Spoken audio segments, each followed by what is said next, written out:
Right, gentlemen, you know why you're here, and it's because you've been selected to take a Recce Patrol each this evening out as part of the battalion plan. Now, I've been ordered to carry out a battalion attack to destroy a known enemy motor rifle company position in the area of this village here. And I'm going to do that as part of a dawn attack the morning after next. Now, implicit in that is obviously that we've got to have a battalion dismounted night approach march tomorrow night. And that's where you come in, because obviously that route has got to be secure. Now, tonight, I want each of you to lead a reconnaissance patrol along one of 3 routes that I've recce'd in this general area here, and to prove those routes and the associated FUPs that go with those routes. You're to make a reconnaissance of the southern route, this route here, and particularly the FUP, or a possible site for one, in the area of grid 830665, here. The timeout is 20:45 hours, and your route out will be between these 2 boundaries marked on the map. Your northernmost boundary runs along the track there, and that is inclusive to you. Your southernmost boundary, which is in fact the boundary with 28th Brigade to our south, runs along the high ground through the wood. Okay, listen, you two. Reference to Recce tonight. We're looking for a route out and FUP for the battalion, okay? Yeah. No move for last light. Orders. Once he gets the executive order, the Recce Patrol commander's first job is to get to know the ground he has to cover. He'll get some idea from the map and such intelligence as is available. Then he and his 2IC will have a good look at as much of the terrain as they can see from the standing patrol's forward position. Put on a map. Okay, we're for about 200 meters. Once the patrol commander has decided on his routes to and from the objective, he can leave his 2IC to construct a model of the whole area of the terrain, while he himself registers the route with the battalion intelligence officer, so that if things go wrong, the patrol can scream for help without first having to work out grid references. First leg, sir. Grid 782465 to 809572. Mag bearing 3200, distance 1200. Execution general outline. A 6-phase operation. Phase 1. The most important part of the patrol's preparation is the briefing. This will cover every aspect of the operation. The routes to and from the objective, the RVs and the emergency RVs on each leg of those routes, the action to be taken on sustaining casualties, on getting lost or separated, and the crucial action on the objective. The FRV is open ground. Through the open ground. Every eventuality must be catered for. Every response planned to the last detail if the patrol is to be successful. Check it out. I will carry the night sight, the binos, the wire cutters, and the sandbag. Jim, I'm going to carry the spyglass, the drip, and the wire gauge. Baz, the 351, make sure there's a fresh battery in there, in your patrol pack. Bert, your LSW. Ziggy, standby patrol commander. You know what to do. Make sure you get details of the map. We'll all carry full NBC kit in our patrol pack. After orders, we'll carry out daylight rehearsals behind the patrol base.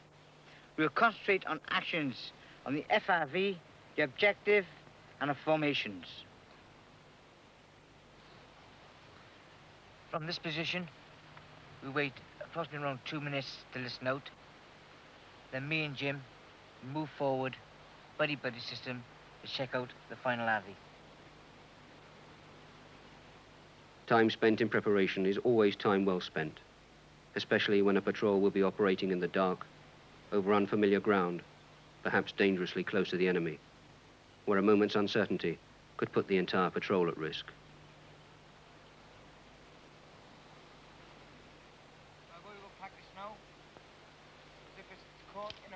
Trained soldiers should have no need to rehearse the basic fieldcraft of patrolling. But in the dark, every patrol runs the risk of blundering into an enemy minefield. Freeze! Right, from here, first thing I'll do, I'll throw smoke. Straight after the smoke, probe, I want you to cover the likely enemy position. Only engage if they engage you. Understand? Myself and Jim will take our packs off, and we start bouncing our packs back to the casualty.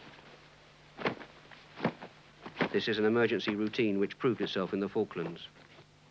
It's the sort of routine which might cost a finger, but on the night could save a leg or even a life. At the last light, we'll carry out nighttime rehearsals, doing the same actions as for the day. Have a final check, time out 20:45. Romeo 2-0.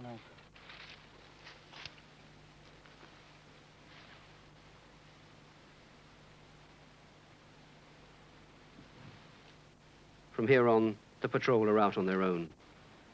Even this close to their own lines, they must adopt the caution which they will need throughout the entire patrol. Moving in slow bounds, stopping, looking, listening.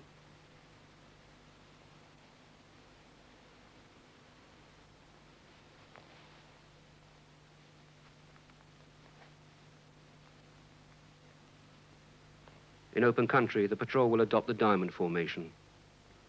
The diamond is a good formation for small units, flexible, easy to control, and offering instant all-round defense every time they go to ground.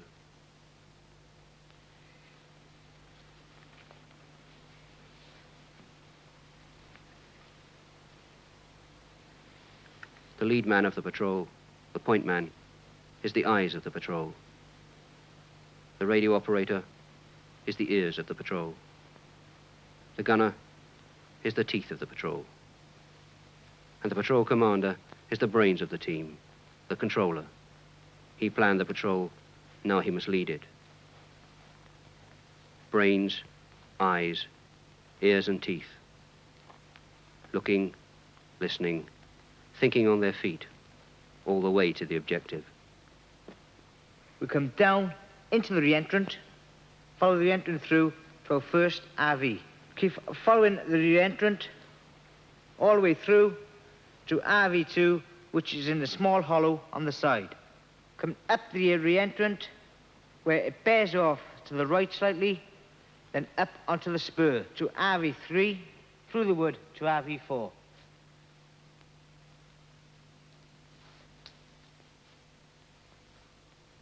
In theory, patrol should avoid wooded areas because progress there is both difficult and noisy.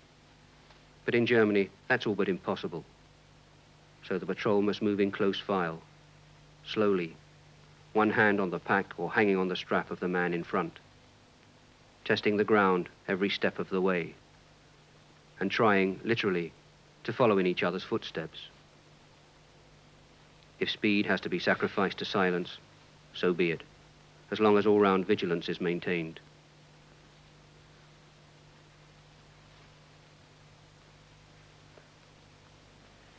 From RV4 to the FRV, as you see, is open ground. Through the open ground, over the track, where we stop short of the FRV, where me and Jim will go forward and secure it and check it out. And we'll occupy it for a normal RV. Jim, we'll move in at 12 o'clock. Myself will go at 9 o'clock. Baz, 3 o'clock. Bert, 6 o'clock.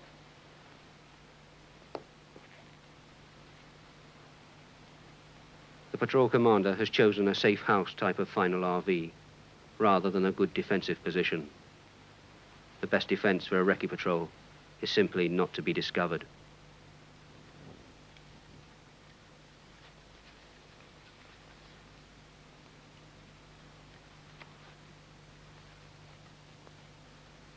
Once in the FRV, we will wait and listen for a few minutes. Then the close recce, myself and Jim, we will move out.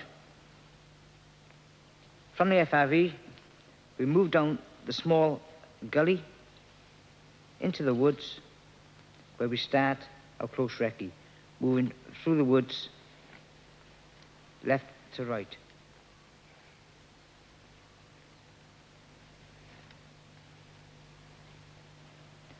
Our task is to cover the whole area of the proposed battalion FUP, checking that the area is clear of any enemy and it's suitable for battalion FUP.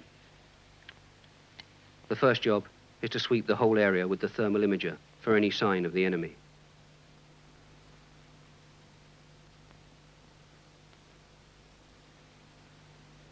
That was always the danger.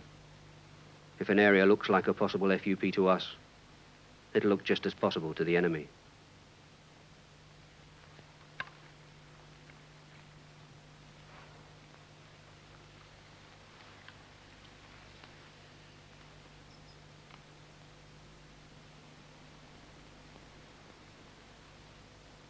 Suddenly, the job is that much more difficult.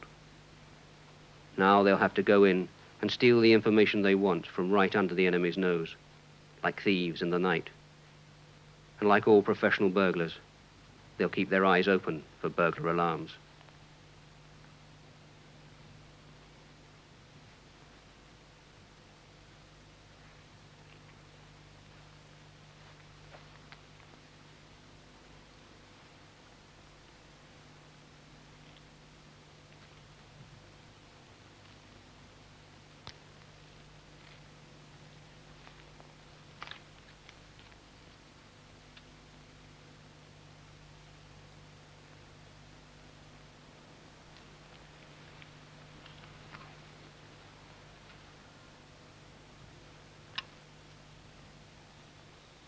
Negotiating a tripwire is just a matter of patience and precision. Normal patrol routine, in fact. The trouble is that it's not enough simply to locate a tripwire. It may run a few feet or several yards. It may be rigged to fire a flare or detonate some sort of device. You'll want to know which, and you'll need to know a lot more about it before you can move on.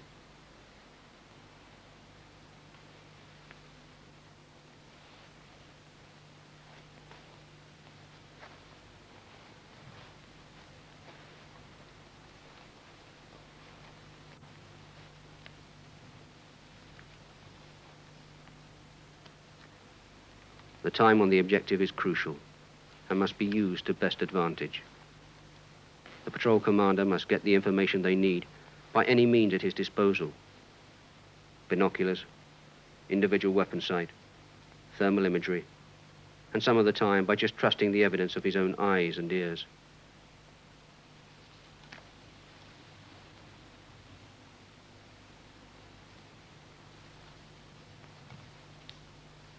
The patrol commander will want to stay on the objective long enough to get an accurate assessment of the enemy's strength and disposition.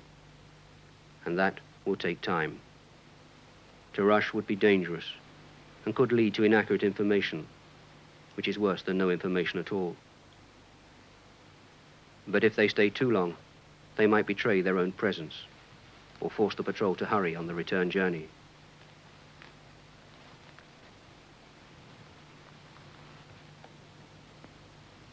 The FRV group, if the recce fails to return after 2 hours, move on to the next RV where you will wait 1 hour.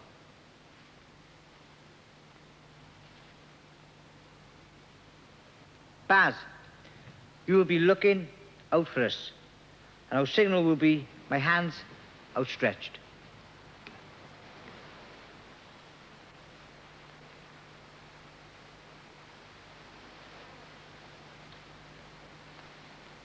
When we're back in the FRV, we'll pass any information around.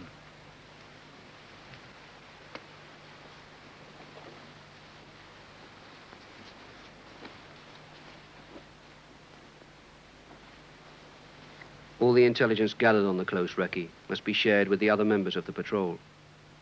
There's no point in acquiring information unless someone gets home with it. 6 enemy with 3 trenches, northeast corner of the wood.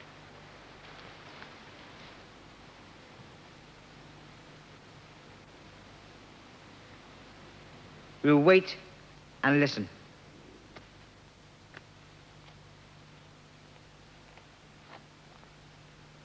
When everything's quiet, we will move off to the next RV in the same formation as we moved in.